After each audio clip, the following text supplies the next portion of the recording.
اسلام دین کی حیثیت سے فنا ہو گیا، ہاں مذہب کی حیثیت سے ضرور باقی رہ گیا، یعنی روح تو 41 ہجری میں نکل گئی لیکن لاشا بے جان ابھی تک موجود ہے، جسے بعض مسلمان ممالک نے سینہ سے لگا رکھا اور بعض ممالک سینہ سے لگانے کی کوشش کر رہے ہیں کہ تھوڑا سا بناوٹی سا اسلام جاری کر دو، مدرسوں کی امداد کر دو، حج کر لو، یہ سونے کا دروازہ داتا دربار چڑھا دو لوگوں کو بیوقوف بنانے کے لیے، یہ میلاد النبی کی محفلیں ہو رہی ہیں، حکومت تو بڑی مومن ہے۔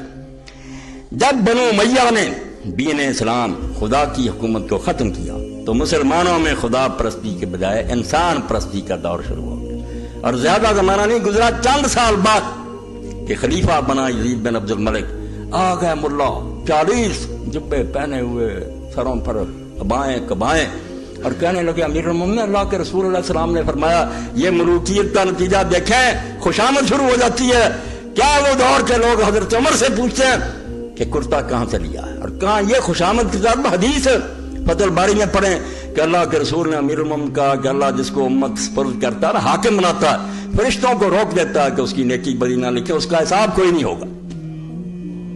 پہلی صدی حسین سر نہ دیتا تو دین تباہ ہو جاتا، یہ بچا گیا کہ یہ جو کچھ ہو رہا ہے ہوتا رہے، روک نہیں سکتا، روک تو سکتا ہی نہیں تھا، اس کا باپ بے بس ہو گیا تھا جب پوری دنیا کو حکمران تھا، مکاری کی وجہ سے اس کو فیل کر دیا، حسن حکومت چھوڑ گیا، ان کے پاس کیا تھا، 20 سال ہو گیا تھا شکنجا کسے، یہ جانتے تھے کچھ نہیں ہوگا، مگر یہ ہونا چاہیے تھا کہ کم از کم لوگوں کو پتہ چل جائے کہ سب کچھ خلاف اسلام ہو رہا ہے، یہ نوٹ آ جائے کہ یہ دین نہیں ہوتا رہا۔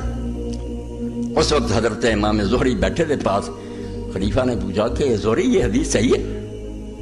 اب انہوں نے جرأت سے کام لے کر کہا کہ امیر المومنین نے وقت کا حاکم بنا یا اللہ کے نبی بنے؟ اس نے کہا نبی بنے۔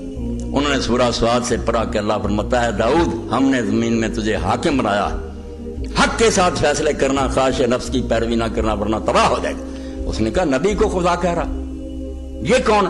اس وقت اس نے یزید نے بھی کہا کہ اللہ انہیں غارت ہے، یہی ہمیں تباہ کر دے۔ تو ایسا ہوتا اگر خوش آمدی اٹھ کھڑے ہوتے ہیں، حدیثیں گھڑی جاتی ہیں، لوگ انعام پاتے ہیں، یہ جتنی رسمیں اب دین میں چل رہی ہیں، اب میلاد النبی کا پڑھ رہے، میں ویسے نہیں کرتا، صرف توجہ دلاتا ہوں کہ حکمران دین کا کیا حلیہ بناتے۔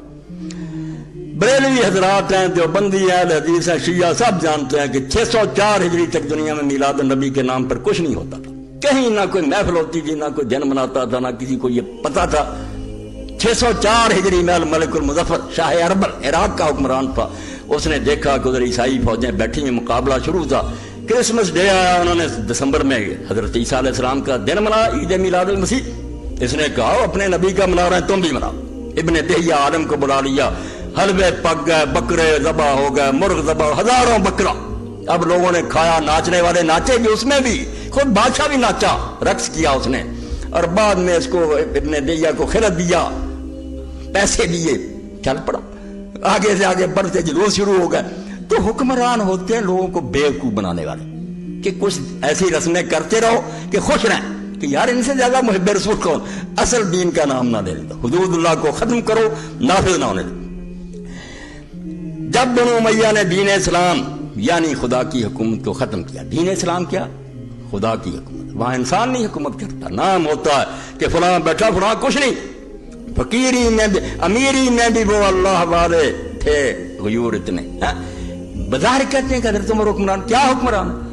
جمعے کے خطبے میں دیر سے آتے ہیں، لوگ کہتے ہیں میرے آپ نے پریشان کیا، اور خدا کے لیے ملوکیت اور خلافت کا فرق سمجھیں، چھوڑیں یزید حسین کو، شخصیتوں کی بات نہیں، دین کے سبق پڑھیں کہ اللہ کے رسول نے جہاں نماز روزے کے وہاں باب نہیں، ابواب الاحکام بخاری میں، وہاں ابواب نہیں، قضا کی، حدود کے نہیں ہے، جنگوں کے نہیں ہے، یہ دین ان کے لیے آیا جو حجروں میں بیٹھے، دین خود ہی بتاتا اپنے بیان سے قرآن حدیث کی، یہ ان کا کام ہے، جن کے پاس حکومت ہے، جنگیں کر رہے ہیں، خراج وصول کر رہے ہیں، پوری دنیا کو للکار رہے ہیں، یہ کمزوروں اور بے بسوں کا دین ہے۔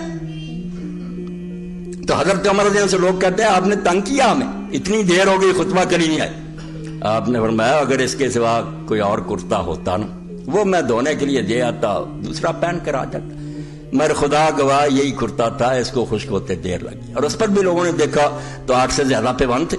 یہ ہے خلافت، اس کو کہتے ہیں اللہ کی حکومت۔ مگر جب بندوں کی حکومت آ گئی، مسلم جام اٹھائیں، حضرت مقدام نے ابھی مادی بن کرم نے کہا معاویہ قسم اٹھا کر دکھا، اللہ کے رسول نے ریشم نہیں حرام کیا، سونے چاندی کے برتن نہیں حرام کیے، درندوں کی کھالیں بچھا کر ان پر بیٹھنا متکبر لوگوں کی طرح چیتوں اور شر حرام نہیں؟ اور ماں نے بعض فرمایا آپ قسم کھا کر بتا کہ یہ سارے کام تیرے گھر میں ہو رہا کہ نہیں؟ ابو داؤد شریف اور مسلم نقشہ ہی بدل گیا، نام رہ گیا مذہب کا، دین ختم۔ تو مسلمانوں میں خدا پرستی کے بجائے انسان پرستی کا دور شروع۔ میں سن رہا ہوں ویسے کہتے ہیں کوئی نہیں چھوڑو جی مسئلہ، اب سلسلہ شروع ہے، ہر مسجد میں ہو رہا پروگرام حضرت سیدنا یزید رحمت اللہ علیہ آ رہی اطلاعیں، حسین کی باری آئے چھوڑو جی ہم نے کیا لیا، یزید کی وکالت کرنا فرض ہے، یہ آپ کے ذمہ لگا ہے، یہ اسی لیے آپ پہلے حدیث اور دیوبندی ہیں، خدا سے ڈر جاؤ، وہ جنت کے جوانوں کا سردار اور اس کے مقابلے میں تم ایسے آدمی کو جس کو ہر دیوبندی اور ہر اہل حدیث نے جو آج تک پیدا ہوا شقی اور پلید لکھا اس کا دفاع کرتے ہو۔ اللہ کا خوف کرو، انسان پرستی کا دور شروع ہو گیا اور سب جانتے ہیں کہ آخر الذکر اول الذکر کی ضد کہ دونوں کام اکٹھے نہیں ہو سکتے، انسان پرستی ہوگی تو خدا پرستی نہیں رہے گی، اور دو ضدیں کبھی ایک ظرف میں جمع نہیں ہو سکتی، دو چیزیں ایک جگہ جمع ہو سکتی ہیں کہ خدا کی بندگی اسلام سکھائے یہاں بندے حکومت کرنے لگے، ایک انسان پرست کبھی ہرگز خدا پرست نہیں ہو سکتا۔ ملوکیت سے انسان پرستی کیسے پیدا ہوتی ہے اس کو صرف ایک نظیر سے سمجھ سکتے ہیں، مثال سے سمجھاتے ہیں کہ فرق سمجھ لو۔ پہلی صدی جب فاروق اعظم رضی اللہ عنہ خلیفہ ہوئے تو انہوں نے منبر رسول صلی اللہ علیہ وسلم پر چڑھ کر یہ اعلان فرمایا کہ مسلمانوں جو میرے اندر کوئی کجی دیکھے عیب دیکھے تو مجھ کو سیدھا کر۔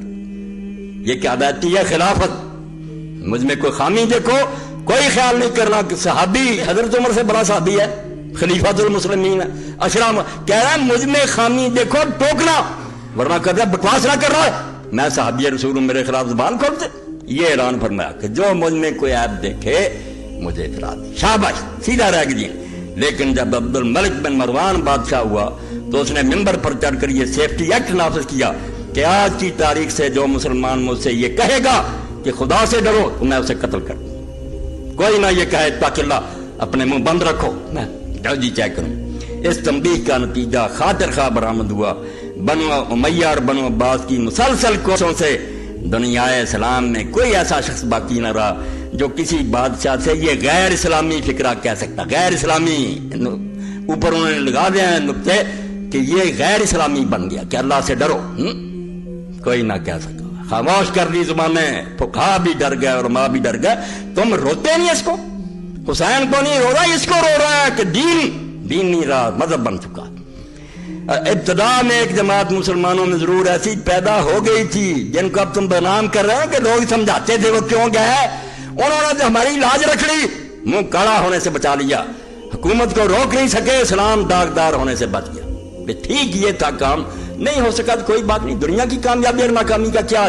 سلطان ٹیپو شہید وہ پھر کسی دن پڑھوں گا کہ دنیا کی کامیابی اور ناکامی کو مدار بناتے ہو سلطان ٹیپو مارا نہیں کیا، مگر کیوں اس کو سارے مانتے کہ وہ شہید تھا، سینہ تان کر مرا۔ اس نے کہا شیر کی زندگی ایک دن کی جاؤ گیدڑ کی 100 سال کی زندگی سے بہتر، اور تم دنیا کے نتیجے دیکھتے ہو کہ حسین شہید ہو گیا۔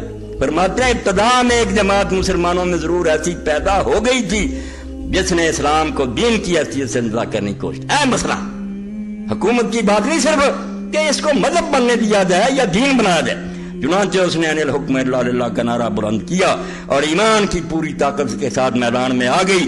بنو امیہ کا مشہور سپہ سالار محلب بن ابی صفرہ مقابلہ پر آیا، یہ محلب ساری عمر بنو امیہ کی خاطر نیک لوگوں کو قتل کرتا رہا، جس نے سر اٹھایا نا کہ شریعت کو قائم کرو اس نے بے شمار مارے، ایک حسین رضی اللہ عنہ آئیں گے ہر شہر میں 11 لوگوں کو مارا، لیکن پوری سلطنت کی پشت پرائی کے باوجود ان دیوانوں کو شکست نہ دے سکا۔ وہ عباسیوں کے دور میں چلتے رہے، مگر بدقسمتی سے خود اس مٹھی پر جماعت میں افتراق پیدا ہو گیا اور اسی وجہ سے انجام کار سرفروشوں کی اس جماعت کا خاتمہ ہو گیا۔ ہارون رشید عباسی کے کارناموں سے سب سے زیادہ شاندار کارنامہ یہی ہے کہ اس نے اس جماعت کے آخری نام لیواؤں کو صفحہ ہستی سے مٹا دیا، جو یہ کہتی تھی کہ حکومت صرف اللہ کا حق ہے، مٹا دی کہ نہیں اللہ کا حق نہیں، یہ بندوں کا ہے۔ اس لیے مہدی کے فرزند کو مسلمانوں پر حکمرانی کا کوئی حق نہیں، وہ کہتے تھے یہ مہدی کا بیٹا ہارون رشید کوئی حکومت نہیں کر سکتا، قرآن راج کرے گا، یہ مسلمانوں کا حق ہے کہ جس کو چاہیں خلیفہ یا امیر منتخب کر لیں۔ دیکھا اپنے ملوکیت کی اس کی رسمہ سازی کو کہ ہارون اور اس کے پیش راؤں نے حکومت الہیہ کے دائیوں کو تلوار کے گھاٹ اتار دیا، لیکن کسی ملا یا پیر نے عبد الملک اموی یا ہارون عباسی سے یہ نہیں کہا کہ جناب وہ لوگ ٹھیک کہتے، یہ حلوے کھاتے رہے، حجروں میں بیٹھے رہے، ان کو جاگیریں بھی دیں، یہ دین کا بیڑا غرق کرتے رہے. فقہ کی کتابوں میں یہاں تک لکھ دیا. اب بڑے بڑے علماء سے میری بات ہوئی, ولی تھے مر گئے, میں نے پوچھا کیوں ہدایہ میں لکھ دیا کہ خلیفہ وقت حدود اللہ پامال کرے, شراب پیے, زنا کرے تو اس پر حد جاری نہیں ہو سکتی. کیوں لکھا؟ دین میں رہا تھا کہ وہ کرتا رہے, اس کو سزا نہ دیجیے. کہنے لگے نہیں اس کا مطلب نہیں, ملوکیت کا دور تھا, دے نہیں سکتے تھے. ان کا مطلب یہ ہے کہ دینی چاہیے. میں نے کہا یہ جعلی آپ نے مطلب کیا, مگر ساتھ ہی پڑھ لیں. وہ کہتے ہیں کہ اگر قصاص کا معاملہ آ جائے کہ اس نے کسی آدمی کو قتل کیا ہو تو پھر اس کو قتل کیا جائے. میں نے کہا قتل ہونا منظور کر لے گا, وہ کون پیدا ہوگا جو اس کو قتل کر سکتا؟ مولانا کو جواب کوئی نہیں آیا. میں نے کہا یہ نہیں, ویسے اس کو رابطہ دے دیا کہ جو اللہ کی حدود ہے نا, شراب پینا, نماز چھوڑنا, زنا وغیرہ کرنا, یہ اس پر آپ کو کوئی سزا نہیں ملے. یا ہدایہ میں دیکھ, یہ ہو دار جس کا کہہ رہا ہے کوئی ملا پیر نہ بولا کہ کیا کر رہے, اسلام کا مذاق اڑا رہے. اسلام میں حکومت باپ سے بیٹے کو ورثہ میں نہیں مل سکتی. اگر ایسا ہوتا تو فاروق اعظم رضی اللہ تعالیٰ اپنے بیٹے حضرت عبداللہ بن عمر کو نامزد فرما جاتے. بتاؤ فاروق اعظم اور عبداللہ بن عمر اور معاویہ یزید ان کو پلوں میں ڈالو, فاروق اعظم کہاں؟ بیٹا ان کا کون سا ہے؟ صحابی رسول, عابد, زاہد, عالم, ہزاروں حدیثوں کا راوی, متقی. اگر حضرت عمر اس کو بناتے کیا اعتراض تھا؟ امت کہتی تھی کہ بنا دو.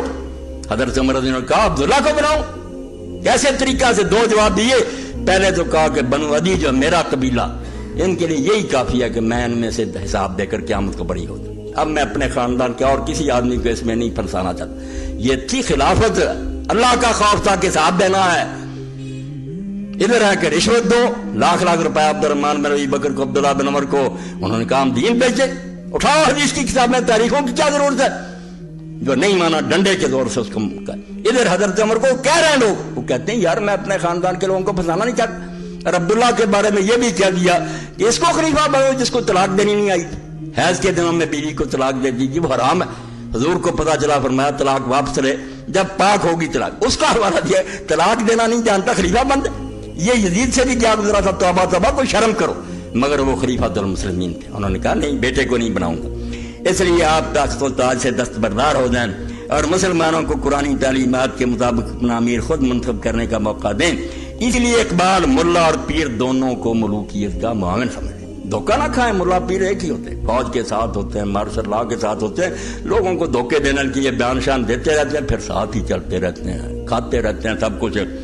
یہ سچ ہے کہ بنو امیہ اور بنو عباس کے دور حکومت میں بعض علماء نے ملوکیت کے خلاف صدائے احتجاج بلند کی, لیکن بادشاہ نے طاقت کے زور سے ان حق پرستوں کو اسی طرح ختم کر دیا جس طرح انگریزوں نے 1857 کے بعد ہندوستان کے حق پرست علماء کو ختم کر دیا. انگریزی دور آیا, جو بڑے علماء تھے جو کہتے تھے کیوں کافر کی حکومت قبول کریں, یا پھانسیوں پر لٹکا دیے گا یا 20 سال کے لیے جزائر انڈمان بھیج دیے, کالے پانی میں مر گئے, باقی آرام سے ساتھ مل گئے, عہدے قبول کر لیے.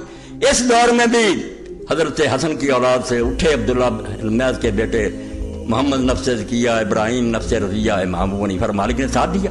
امام صاحب نے فتویٰ دیا کہ 50 نفلی حج کرنے سے بہتر ہے کہ ان کا ساتھ. اس ظالم مسلمان بادشاہ کے تختہ الٹو. بیچاروں کو بعد میں بھگتنا پڑا. وہ مدینہ کے قریب ہی شہید ہو گیا. ان کا مشہد وہاں ہے نفس زکیہ کا, مدینہ سے باہر جہاں انہیں ذبح کیا گیا امام حسن کے بیٹے کو. مگر امام ابو حنیفہ مالک کی شامت آ گئی کہ تم نے کیوں ساتھ دیا. ان سے زیادہ کچھ دونوں اماموں سے جانتا تھا.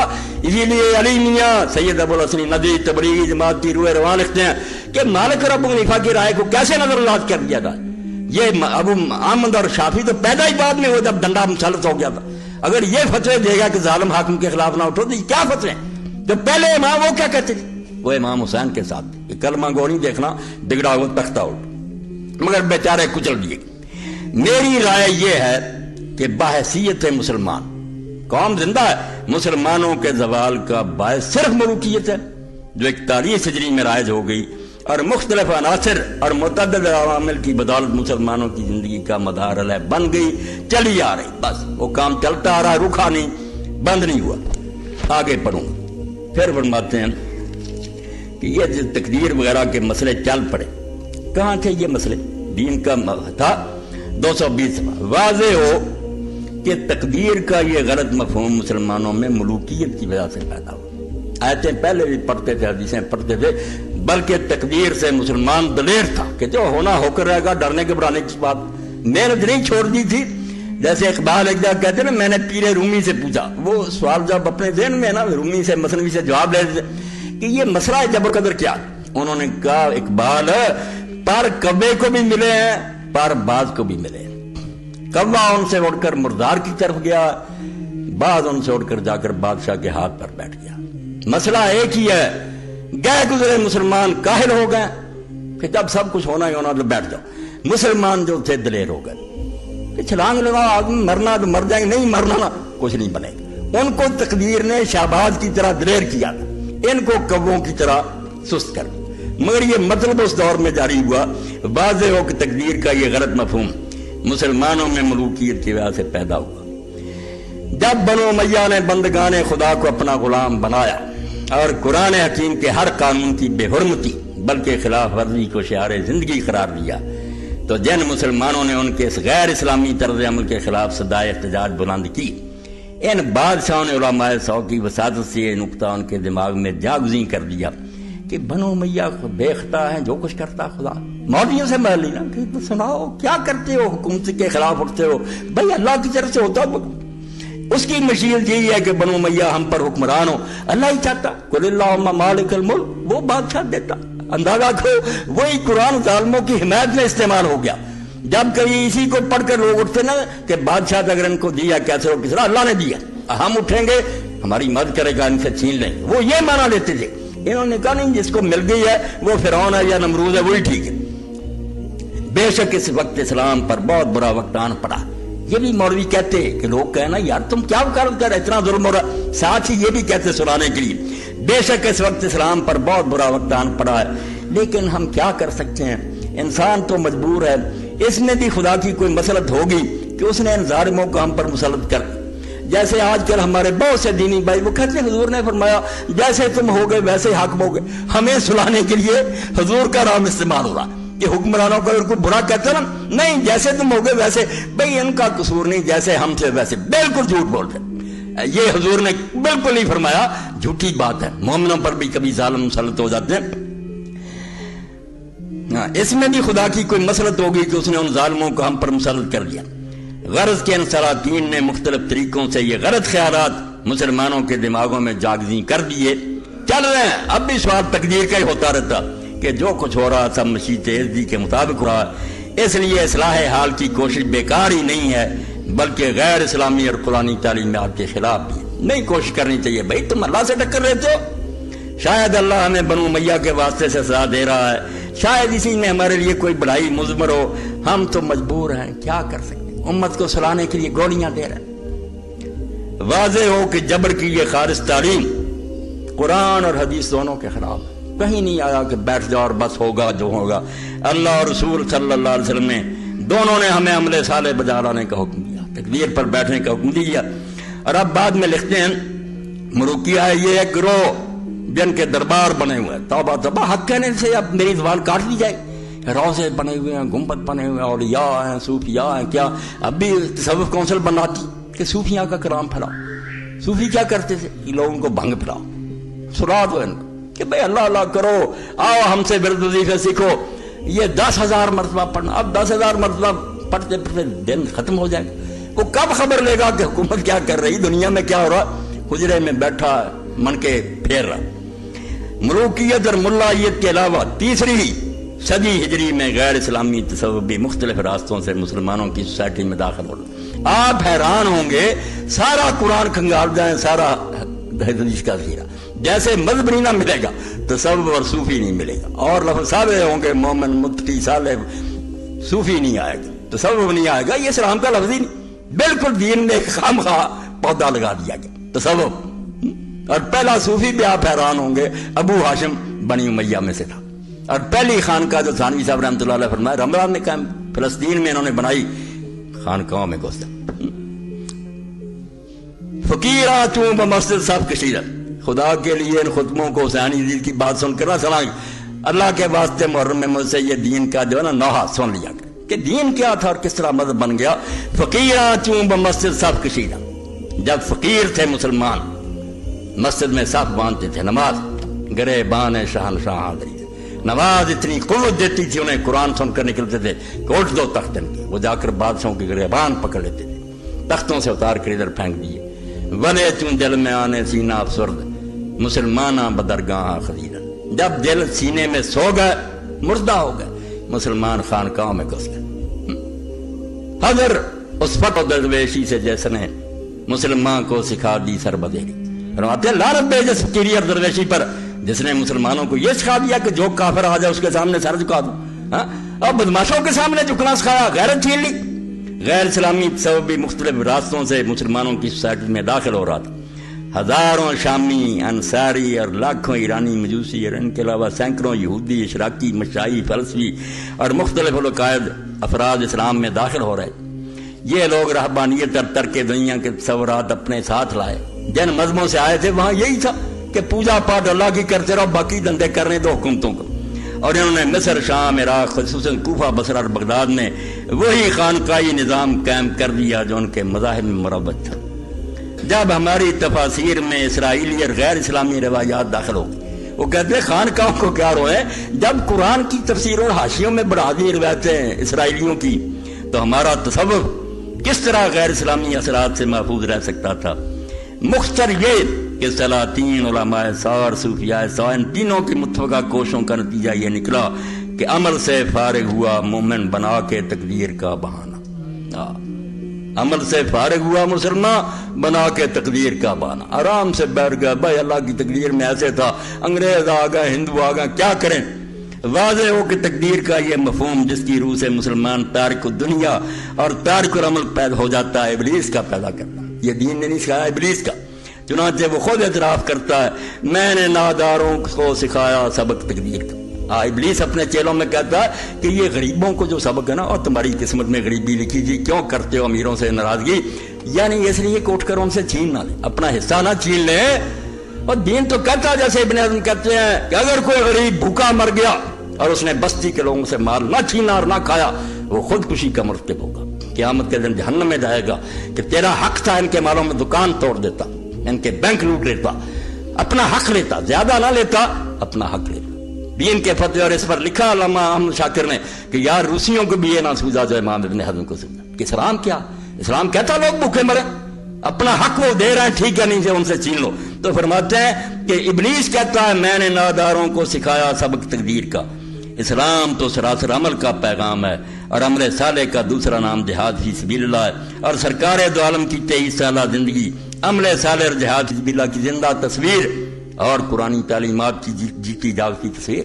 یہاں عمل کرو کرو کرو، ہاتھ توڑ کر بیٹھنے کا نام کوئی نہیں۔ یہ سارا کچھ ان کا اپنا ہی فساد اور ساری شرارت۔ خلاصہ کلام یہ ہے، یہ 229 کہ اگر مسلمان دوبارہ سربلندی کے طالب ہے، نسخہ سن لو، صرف تلواریں لے کر کافروں کو نہ مارتے پھرو، اس سے جانیں دے دو گے، شہید ہو جاؤ، کیا بنے گا؟ نظام کی تبلیغ کے لیے لمبا منصوبہ چاہیے۔ خود اپنے ملکوں میں ذہن بدلو، لوگوں کو سید قطب اور مودودی اور اقبال پڑھاؤ تاکہ لوگوں کو پتہ چلے کہ غلبہ اسلام کے لیے کیسے کوشش کرنی۔ پہلے خود تو مسلمان بنو، اس کے لیے تمہارے اندر جذبہ پیدا، پھر یہ کوششیں ہوگی۔ خلاصہ کرام یہ ہے کہ اگر مسلمان دوبارہ سربلندی کے طالب ہیں تو سب سے پہلے صحیح علم حاصل کریں، یہ پہل ہے، عمل بعد میں ہوتا۔ علم اب کیا ہے کہ ہم لوگوں کا علم حاصل کرو، کسی مولوی کے پاس جاتا ہے وہ ترجمہ دیتا، ترجمہ جو ہے رسم حاج کے ثابت راوی روایت ہے، وہ کیا پڑھے گا؟ کسی کا ترجمہ دے گا، اوپر وہی جھوٹے قصے ہیں کہ داؤد علیہ السلام نے بیوی چھین لی تھی، سلیمان علیہ السلام کی کرسی کے نیچے جادو دبایا ہوا تھا، وہ کافر ہو جائے گا۔ قرآن سے کیا ملے؟ پہلے دین صاف کرو، ایسے علماء ڈھونڈو جو یہ خرافات کو رد کر کے صحیح بچوں کو دین دے کہ قرآن اصل میں کیا۔ یہ حاشیے اور تفسیریں پڑھاؤ گے، بے ایمان کرنا ان کو، جگہ جگہ ایسا فلاں پیغمبر نے یہ کام کر لیا، یہ غلط ہے چیزیں۔ صحیح علم، اور صحیح علم یہ ہے کہ اللہ تعالیٰ نے مسلمان کو دنیا میں اپنا خلیفہ بنایا۔ نقطے کی بات، پہلا سبق کہ تو غلامی کرنے کے لیے نہیں آیا، حکومت کرنے کے لیے آیا، اور خلیفہ وہ ہے جو اللہ کے سوا کسی کے سامنے سر تسلیم خم نہ کرے، بلکہ اس میں اتنی طاقت ہو کہ وہ ساری دنیا کو اللہ کے قانون کے سامنے سر جھکانے پر مجبور کر دے۔ بنو امیہ اور بنو عباس نے اسی صحیح علم کو دنیا سے مٹا دیا، اور اس کی جگہ غیر قرآنی تصورات جن کی تفصیل کا یہ موقع نہیں ہے، علماء سو کے ذریعہ سے اور تلوار کے زور سے اور دولت کے لالچ سے مسلمانوں میں رائج کر لیے۔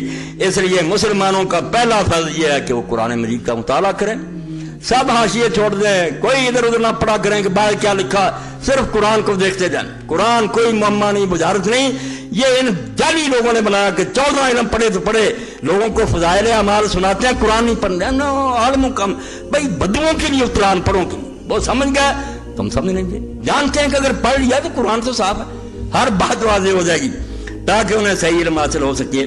اس کے بعد وہ اپنے مقصد حیات میں ضرور کامیاب ہو جائیں گے۔ اقبال نے اسی نقطہ کو یوں بیان کیا ہے، بس نخستیں بادش تطہیر فکر، مسلمان کو پہلے چاہیے کہ اپنا دماغ صاف کرے، جو غلط خیالات پیدا ہو گئے ان کو دور کرے، صحیح علم قرآن کا حاصل کرے، بعد ازیں آسان شود تعمیر فکر، جب یہ گندگی دماغ سے نکل جائے گی پھر فکر کی تعمیر ہو جائے گی، پھر صحیح خیالات خود ہی آ جائیں قرآن و حدیث کے۔ یہ میں نے نمونے کے طور پر کچھ مقامات پڑھ دیے، ورنہ یہ پوری کتاب اس قابل ہے کہ ارمغان حجاز کا یہ ترجمہ اور تشریح آپ پروفیسر یوسف سلیم چشتی رحمۃ اللہ علیہ کی پڑھیں، روتا رہا کہ 41 ہجری جب آئی حضرت معاویہ، اس کے بعد کہاں اسلام؟